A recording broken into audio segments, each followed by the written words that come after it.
ভৰিৰ গোৰোহা ফটা লগতে নখ যদি কোনাপুত যায় আপোনালোকৰ ভৰি যদি পানীয়ে খায় তেতিয়াহ'লে এটা পদ্ধতিৰে আপোনালোকে গোটেইকেইটা সমস্যাৰে সমাধান পাব। তাৰ কাৰণে আজি এই ভিডিঅ'টো আপোনালোকৰ মাজত লৈ আহিছোঁ। আগতে ইতিমধ্যে মই দিছোঁ এনেকুৱা ধৰণৰ ভিডিঅ' এটা আৰু বহুতে উপকৃত হোৱা বুলি জনাইছিল। যিহেতুকে মই বাহিৰত বোকা পানী বা কানি কাপোৰ ধুই থাকোঁ, সেইবাবে মোৰো আচলতে ভৰি ফাটে, গোৰোহা অলপ চলপ ফাটে, কিন্তু এই পদ্ধতিটো মই অৱলম্বন কৰি থাকোঁ বাবে গোৰোহা ফাটি পেলাই তেনেকৈ বহুত বেছি ফাটিব নোৱাৰে বা তেনেকৈ নখ কোনাপুত নাযায় বা পানীয়ে নাখায় ভৰি।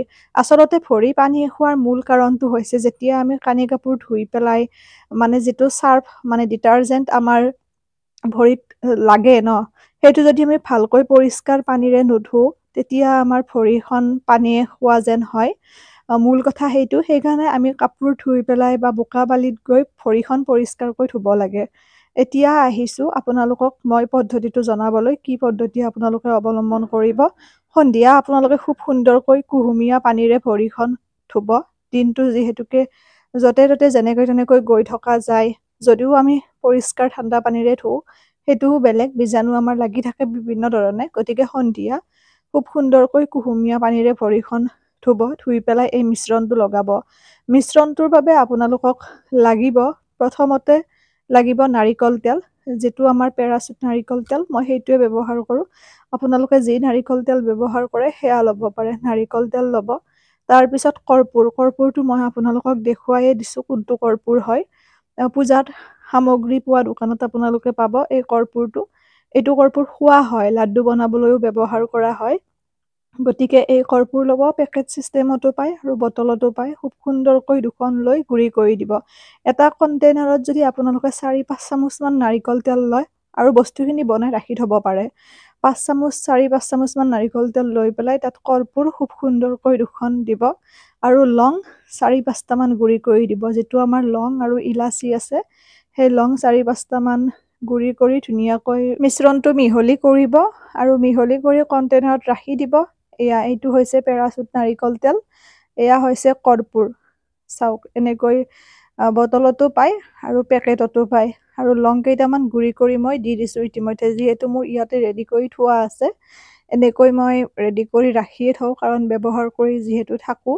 যিমান ঠাণ্ডাৰ দিনতো ভৰি আপোনালোকৰ নাফাটে সৰহকৈ, বহুতৰে তেজ ওলোৱা নিচিনা হৈ যায়। এই পদ্ধতি অৱলম্বন কৰিব। কিছুমানৰ 12 মাহে ভৰি ফটা দেখা যায়।